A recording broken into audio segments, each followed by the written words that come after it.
नमस्कार मंडळी, जी R corner मराठीमध्ये तुमचं सर्वांचं स्वागत आहे. तर मंडळी, लाडकी बहीण योजनेसाठी ज्या पात्र महिला छोटा व्यवसाय सुरू करण्यासाठी 50,000 रुपयापर्यंत कशा प्रकारे कर्ज मिळवू शकतात आणि त्याची ऑनलाईन प्रोसेस कशा प्रकारे करू शकतात याची संपूर्ण माहिती आपण जाणून घेणार आहोत. तर संपूर्ण ऑनलाईन प्रक्रिया ती कशा प्रकारे आहे, त्या ऑनलाईन प्रक्रियेमध्ये तुम्हाला कशा प्रकारे माहिती फिल करायची आहे, याची संपूर्ण आढावा आपण या व्हिडिओच्या माध्यमातून जाणून घेणार आहोत. परंतु मंडळी, चॅनलवर जर नवीन असाल तर चॅनलला सबस्क्राईब करा आणि बेल आयकॉन प्रेस करायला विसरू नका. बेल आयकॉन प्रेस केल्याने तुम्हाला महत्त्वपूर्ण अपडेट्स असतील तर नोटिफिकेशनद्वारे काही सेकंदामध्ये मिळत राहतील. तर मंडळी, चला पाहूयात लाडकी बहीण कर्ज योजनेसाठी ज्या काही पात्र महिला आहेत त्या कशा प्रकारे ऑनलाईन अर्ज करू शकतात. तर याची माहिती आपण स्टेप बाय स्टेप पाहूया. तर मंडळी, तुम्हाला तुमच्या मोबाईलमध्ये कोणताही एक ब्राउझर ओपन करायचे आणि व्हिडिओच्या डिस्क्रिप्शनमध्ये लिंक दिली आहे. त्या लिंकवर क्लिक करून तुम्हाला ऑटोमॅटिकली तुमच्या कोणत्याही एका ब्राउझरवर रिडायरेक्ट केलं जाईल. तर व्हिडिओच्या डिस्क्रिप्शन मधल्या लिंकवर टच करून तुम्हाला अशा प्रकारे एक इंटरफेस ओपन होईल.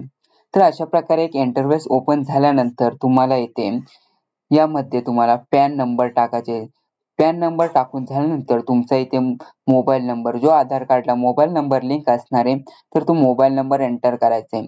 त्याच्यानंतर तुम्हाला इथे तुमचं पूर्ण नाव टाकायचं आहे आणि पूर्ण नाव टाकून झाल्यानंतर तुमचा जो काही ईमेल आयडी असेल, म्हणजे जीमेल अकाउंटचा ईमेल आयडी असेल, तो ईमेल आयडी टाकायचा आहे आणि त्याच्यानंतर तुमच्या एरियाचा पिनकोड, म्हणजे तुमच्या पोस्टाने जे काही येत असेल त्या एरियाचा पिनकोड टाकायचा आहे आणि तुम्हाला जे काही व्यवसाय करण्यासाठी, छोटा व्यवसाय करण्यासाठी जे काही लोनची अमाउंट रिक्वायरमेंट आहे, ती लोनची अमाउंट रिक्वायरमेंट तुम्ही टाकायची. 10,000, 20,000, 50,000 रुपये ते तुम्हाला इथे टाकायचे. तर इथे 50,000 रुपयापर्यंत तुम्ही जे काही लोनची अमाउंट आहे ते टाकू शकता.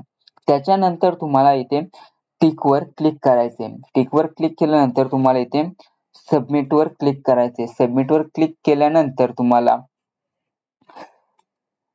नेक्स्ट विंडो ओपन होईल. नेक्स्ट विंडो ओपन झाल्यानंतर तुम्हाला इथे तुम्ही पाहू शकता. तर तुम्ही यामध्ये माहिती तुम्ही पाहू शकता तर तुम्हाला कोणकोणत्या डॉक्युमेंटची रिक्वायरमेंट लागणार आहे. तर इथे डॉक्युमेंट आधार कार्ड, पॅन कार्ड आणि बँक स्टेटमेंटची रिक्वायरमेंट सांगण्यात आलेली आहे. त्याच्यानंतर तुम्हाला इथे तुमचा जो काही मोबाईल नंबर आहे, स्टार्ट युअर ॲप्लिकेशन, त्याच्या खाली तुमचा मोबाईल नंबर आहे, तो मोबाईल नंबर तुम्हाला एंटर करायचा आहे. जो आधार कार्डला मोबाईल नंबर लिंक असेल तोच मोबाईल नंबर तुम्हाला एंटर करायचा आहे. त्याच्यानंतर खाली येतं रेफरल कोड. तर रेफरल कोड आहे, तर रेफरल कोड तुम्हाला सोडून द्यायचे, त्यामध्ये काही करायचं नाही. त्याच्यानंतर इथे तुम्हाला 2 टिक करण्यासाठी येते, आय हॅव रीड आणि आय सबमिट माय आधार. तर या दोन्ही टिकवर क्लिक करायचे आणि दोन्ही टिकवर क्लिक केल्यानंतर सेंड OTP वर क्लिक करायचे. सेंड OTP वर क्लिक केल्यानंतर तुम्हाला नेक्स्ट विंडो ओपन होईल. नेक्स्ट विंडोमध्ये तुम्हाला नेक्स्ट पॉपअप आलेला असेल, तर नेक्स्ट पॉपअपमध्ये तुम्हाला तुम्ही जो मोबाईल नंबर एंटर केलाय त्या मोबाईल नंबरवर तुम्हाला जो काही OTP आहे तो OTP सेंड झाला असेल, तो OTP यामध्ये एंटर करायचा आहे. एंटर करून झाल्यानंतर तुम्हाला इथे व्हेरीफायवर क्लिक करायचं आहे. व्हेरीफायवर क्लिक करून झाल्यानंतर तुम्हाला नेक्स्ट विंडो ओपन होईल. नेक्स्ट विंडो ओपन झाल्यानंतर तुम्हाला इथे तुमची KYC डिटेल्स फिल करायचे आहे. तर KYC डिटेल्समध्ये तुम्हाला तुमचा पॅन कार्ड नंबर टाकायचा आहे. जो तुमचा पॅन कार्ड नंबर एकदम असं बरोबर टाकायचं आहे. पॅन कार्ड नंबर टाकून झाल्यानंतर तुमचा जो पॅन कार्डवर नाव असणार आहे तो संपूर्ण नाव जसं आहे तसं टाकायचं आहे. त्याच्यानंतर तुमची जी पॅन कार्डवर जन्मतारीख असणार आहे ती जन्मतारीख टाकायची आहे. त्याच्यानंतर तुमचा जो काही आधार कार्ड नंबर आहे तो आधार कार्ड नंबर टाकायचा आहे. आधार कार्ड नंबर टाकून झाल्यानंतर तुम्हाला इथे सबमिटच्या बटनवर क्लिक करायचे. सबमिटच्या बटनवर क्लिक केल्यानंतर तुम्हाला नेक्स्ट विंडो ओपन होईल. नेक्स्ट विंडो ओपन झाल्यानंतर तुम्हाला एक पॉपअप ओपन झालेला येईल. तर पॉपअपमध्ये तुम्हाला आधार ऑथेंटिकेशन, म्हणजे तुमचा जो काही आधार कार्डचा नंबर आहे त्यावर OTP तुम्हाला सेंड झाला असेल, तर तो OTP सेंड झाला नंतर तुमच्या मोबाईलमध्ये टेक्स्ट मेसेजमध्ये तुम्हाला तो OTP पाहून तो इथे बरोबर एंटर करायचा आहे. बरोबर एंटर करून झाल्यानंतर तुम्हाला इथे व्हेरीफायवर क्लिक करायचं आहे. व्हेरीफायवर क्लिक केल्यानंतर तुम्हाला इथे नेक्स्ट विंडो ओपन होईल. तर नेक्स्ट विंडोमध्ये तुम्हाला तुमचा जो काही OTP व्हेरीफाय होईल. तर OTP व्हेरीफाय झाल्यानंतर तुम्हाला किती लोनची रिक्वायरमेंट आहे, तुम्हाला किती अप्रूव्ह झालंय तुमचं लोन तर त्याचा पॉपअप येईल.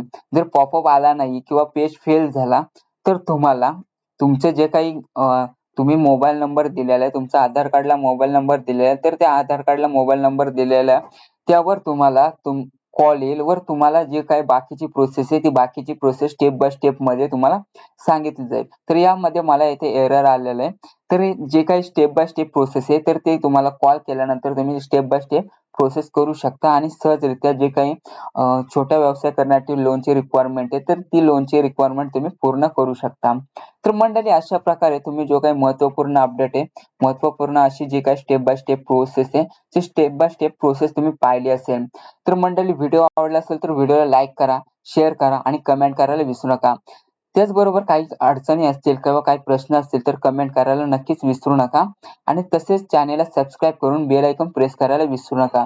बेल आयकॉन प्रेस केल्याने जे काही महत्त्वपूर्ण अपडेट्स असतील, लाडकी बहीण योजना असेल, लाडकी बहीण कर्ज योजना असेल किंवा इतर शासकीय योजना असतील याचे अपडेट तुम्हाला बेल आयकॉन प्रेस केल्याने नोटिफिकेशनद्वारे काही सेकंदामध्ये मिळत राहतील.